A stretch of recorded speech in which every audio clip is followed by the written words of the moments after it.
श्रीमद् भगवद गीता के 16वें अध्याय में दैवी और आसुरी संपदा का विश्लेषण किया जा रहा है। हम सब ने विचार किया था श्रीमद् भगवद गीता के 16वें अध्याय के द्वितीय श्लोक पर। अहिंसा सत्यम क्रोधस् त्यागः शांतिरपैशुनम दया भूतेषु। अहिंसा, किसी को कष्ट न देना, सत्य बोलना, त्याग, शांति, अपैशुनम अर्थात चुगली न करना, भूतों पर दया करना। यहाँ तक हम विचार कर चुके हैं। इसी दैवी संपदा के क्रम को आगे बढ़ाते हुए हम अगले पद पर विचार करेंगे। अलोलुप्त्वम अर्थात अलोलुप्तम क्या है? विषयों का इंद्रियों के साथ संबंध होने पर भी हमारे अंदर कोई विकार पैदा ना हो, इसका अभाव लोलुप्त्वम है। माना जैसे हम मांस, मदिरा आदि का पान नहीं करते हैं, लेकिन हम किसी पार्टी में जाते हैं तो हमारे समक्ष मांस, मदिरा ये उपस्थित होते हैं। अगर हमारी इंद्रियां उनमें लिप्त हो जाती हैं तो ये है लोलुप्त्वम। अगर लिप्त नहीं होती हैं तो ये है अलोलुप्त्वम। अहिंसा सत्यम क्रोधस् त्यागः शांतिरपैशुनम दया भूतेष्वलोलुप्त्वम मार्दवम। मार्दवम क्या है? मृदो भावः मार्दवम अर्थात मृदुता। क्रूरता का अभाव ही मार्दवम है। ह्रीः ह्री क्या है? ह्री जब हम शास्त्र मर्यादा और लोक मर्यादा के विरुद्ध कार्य करने में जब हमको संकोच पैदा होता है, इसका नाम है ह्री अर्थात लज्जा, जिसे हम शर्म भी कहते हैं। यह लज्जा मनुष्य और साधक के जीवन में एक बहुत बड़ी संपदा है। अगर यह हमारे जीवन में होती है तो हम कुकर्म करने से बच जाते हैं। ह्रीः अचापलम। अचापलम अर्थात न चापलम, अचापलम। चंचलता का अभाव ही अचापलम है। हमारे शरीर, वाणी, मन, इंद्रिया, हाथ पैर आदि का बिना कार्य के व्यर्थ ही चेष्टा करना, इसको कहते हैं चपलता, और इसका अभाव ही है अचपलता। मानो जैसे हम ज़मीन पर बैठे हैं और नीचे घास है, घास को उखाड़ना, बैठे बैठे पैन को हिलाते रहना। हम मानो किसी मार्ग में चल रहे हैं, वहाँ आसपास फूल पेड़ पौधे हैं, उनको व्यर्थ ही छूते जाना, यह है चपलता, और इसका अभाव ही है अचपलता। अभी तक हमने श्रीमद् भगवद गीता के द्वितीय श्लोक तक विचार किया, जिसमें श्री भगवान के द्वारा 20 दैवीय संपदाओं का वर्णन किया गया है। इसी क्रम में अगला श्लोक है तेजः क्षमा धृतिः शौचम अद्रोहो नातिमानिता भवन्ति संपदं दैवीम् अभिजातस्य भारत। तेजः, तेजः अर्थात प्रगल्भता अर्थात तेजस्विता। तेज से संबंध यहाँ पर कोई त्वचा की दीप्ति नहीं है। तेज है वाणी की तेजस्विता, वाणी की प्रगल्भता को यहाँ पर तेज के रूप में लिया गया है। तेज हमारे व्यक्तित्व का एक महत्वपूर्ण हिस्सा है। तेज यह आध्यात्मिक जीवन की एक दिव्यता है। जब हम सत्संग, भजन, ध्यान, सुमरन आदि के द्वारा हमारे जीवन में यह तेज स्वतः ही प्रकट होने लगता है। वास्तव में जब मनुष्य के अंदर वाणी की तेजस्विता होती है तो वह लाखों मनुष्य को प्रेरणा देने का पात्र बन जाता है। ऐसे ही हमारे श्रद्धेय परम पूजनीय स्वामी जी आज जिनमें यह दैवीय संपदा है, जब वह लाखों करोड़ों में बोलते हैं तो सन्नाटा छा जाता है। यह है वाणी की तेजस्विता। तेज क्षमा। क्षमा क्षमा अर्थात कोई बिना ही अपराध के हम पर क्रोध करे, हमारे ऊपर प्रहार करे, ताड़ना करे, हमारे पास उसको दंड देने के लिए शक्ति सामर्थ्य होते हुए भी हम उसको क्षमा कर दें, हमारे अंदर कोई विकार उत्पन्न ना हो, इसका नाम है क्षमा। अब हम सभी के मन में एक प्रश्न उठा होगा, अगर यह क्षमा है तो अक्रोध क्या है, जिसको हम पहले वर्णन कर चुके हैं। अक्रोध और क्षमा में अंतर है। हमने देखा क्षमा थी कोई हम पर प्रहार करे, बिना ही अपराध के क्रोध करे तो हमारे अंदर कोई विकार पैदा ना हो, यह है क्षमा।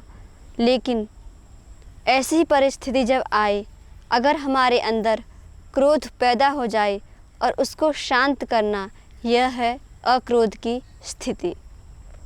तो इन दोनों में इतना ही अंतर है।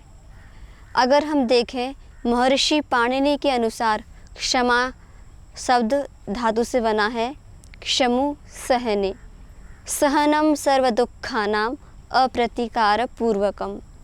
दुखों को सहना, वैसे देखा जाए तो दुख तो सभी सहते हैं, कुछ दुखी होकर, कुछ प्रसन्न चित्त होकर। जो प्रसन्न चित्त होकर दुखों का सहन करते हैं अर्थात सहते हैं, वह है क्षमा।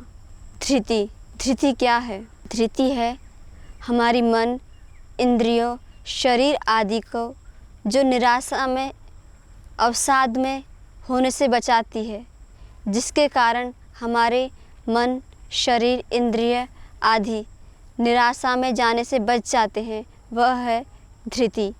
आयुर्वेद के अनुसार धृति का अर्थ है धृतिर ही नियमात्मिका, अर्थात धृति नियमन करने वाली शक्ति है। जैसे मानो हम कोई वाहन चला रहे हैं और हमारे सामने कुत्ता या बिल्ली आ जाए, जो हम ब्रेक लगाते हैं, इस नियमन का नाम ही धृति है। धृति उत्साह भी है। धृति को एक यहाँ पर उत्साह के रूप में लिया गया है। धृति क्षमा। तेज क्षमा धृति शौचम। शौचम, शौच क्या है? शौच अर्थात शुद्धि। शुद्धि दो प्रकार की होती है। प्रथम बाह्य शुद्धि, द्वितीय आंतरिक शुद्धि। बाह्य शुद्धि क्या है? अपने शरीर, वस्त्रों, जिस स्थान पर हम रहते हैं उसको स्वच्छ रखना, अपने सामान को अस्त व्यस्त न रखना, जिस स्थान पर जो सामान रखना है उसी पर उस चीज़ को रखना, अपने शौचालय, स्नानाघर आदि को स्वच्छ रखना, यह है बाह्य शुद्धि। आंतरिक शुद्धि क्या है? आंतरिक शुद्धि है हमारे मन का राग, द्वेष आदि से, छल कपट से मुक्त रहना, यह है आंतरिक शुद्धि।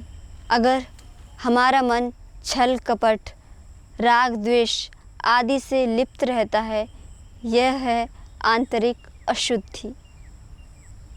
मन की निर्मलता, विमलता ही आंतरिक शुद्धि है। अगर हमारे मन में छल कपट, राग द्वेष आदि ना हो तो यह है आंतरिक शुद्धि। राग द्वेष क्या है? राग अर्थात प्रियता, द्वेष अर्थात अप्रियता, ये सभी अगर ना हो, हमारी यह आंतरिक शुद्धि है। शौचम अद्रोह। अद्रोह क्या है? अद्रोह, अद्रोह अर्थात न द्रोह, अद्रोह, किसी को मन से भी भावों से कष्ट न देना, यह है अद्रोह यानी अहिंसा।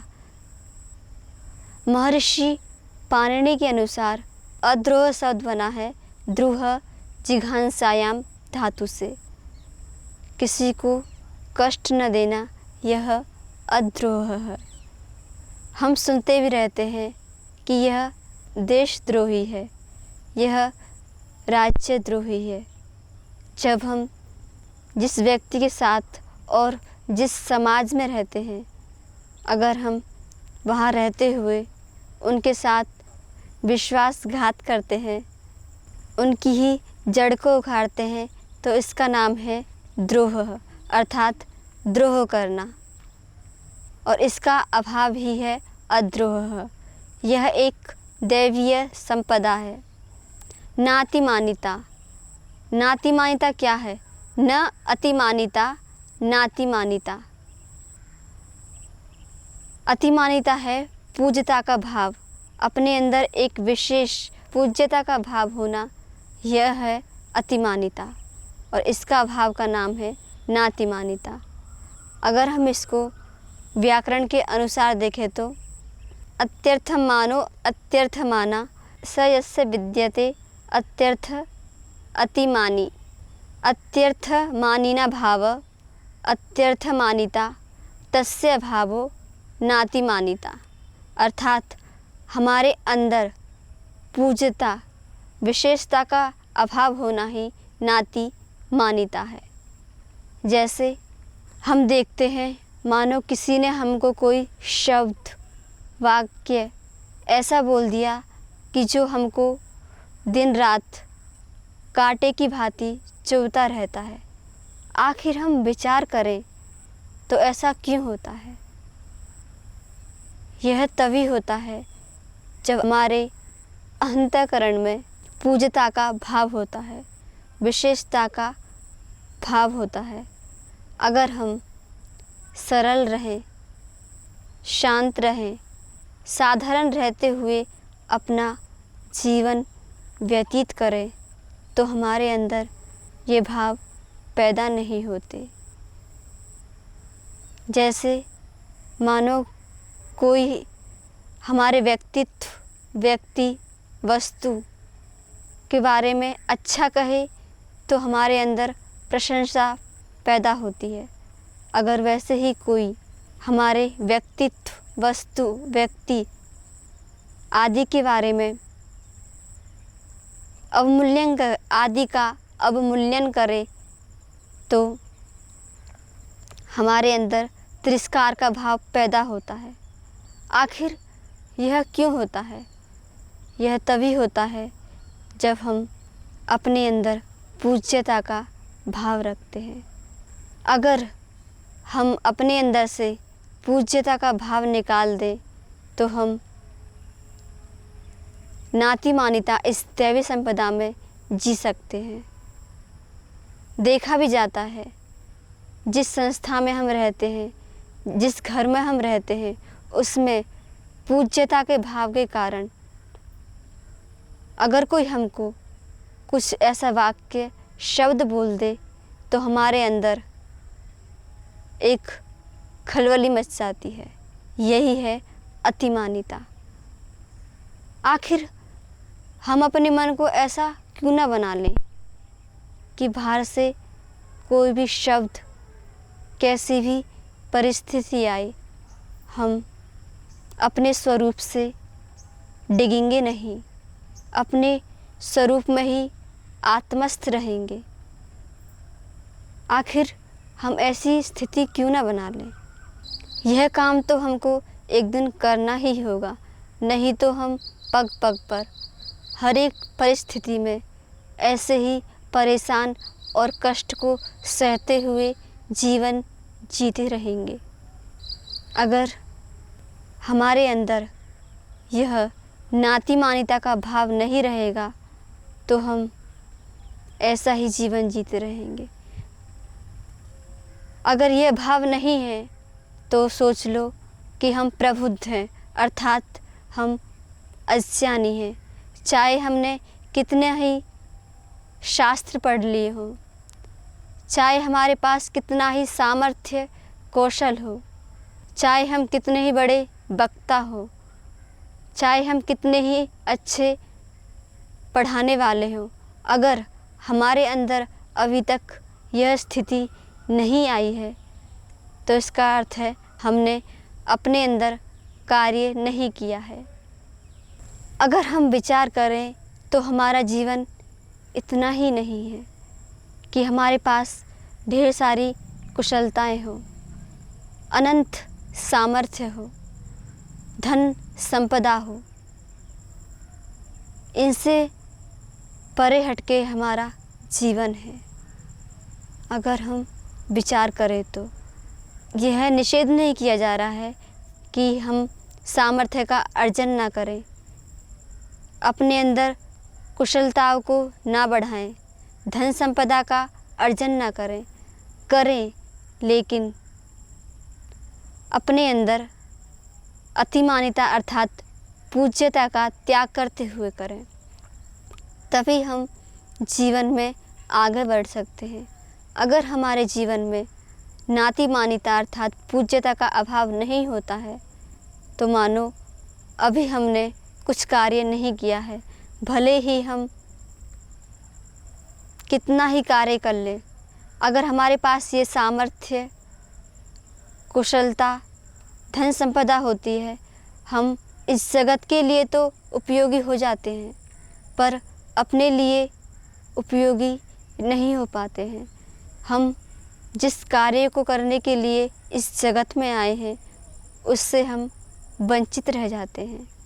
तो हमें अब ध्यान देना है कि हम अतिमानिता अर्थात विशेषता, पूज्यता के भाव में न जिए।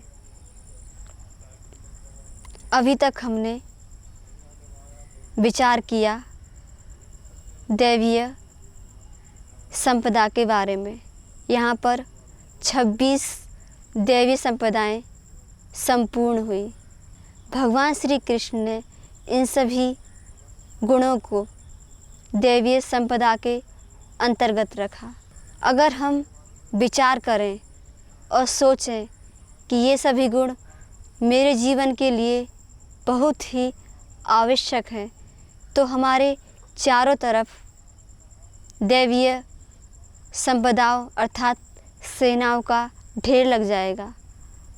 इसके बाद हम इन सभी अभय से लेकर और नाती मान्यता पर्यंत तक इन सभी दैवी संपदाओं को अपने जीवन में उतारने का प्रयत्न करें और चिंतन करें कि किस किस परिस्थिति में कहाँ कहाँ किस किस कारण से हमारे अंदर यह दैवीय संपदाएं अवतरित हो सकती है। तेज क्षमा धृति शौचम अद्रहो नातिमानिता भवन्ति संपदम दैवीम अभिजातस्य भारत। तो भगवान श्री कृष्ण कहते हैं अर्जुन से, हे अर्जुन, यह सभी दैवी संपदाएं इन लक्षणों को लेकर पैदा हुए मनुष्य की हैं। अभय से लेके नातिमानिता पर्यंत तक यह सभी गुण दैवी संपदा को लेकर पैदा हुए मनुष्य के हैं। सभी मनुष्य अपने कर्म के अनुसार जो हम पिछला करके आ चुके हैं या अगर हम इस क्षण में भी कुछ तपस्या, साधना, त्याग करें, अपने जीवन की दृष्टि को बढ़ाएं तो हमारे अंदर भी यह सभी दैवी संपदाएं प्रकट हो सकती हैं। हम विचार करें और इन सभी दैवी संपदाओं को अपने अंदर ग्रहण करते जाएं। ओम शांति।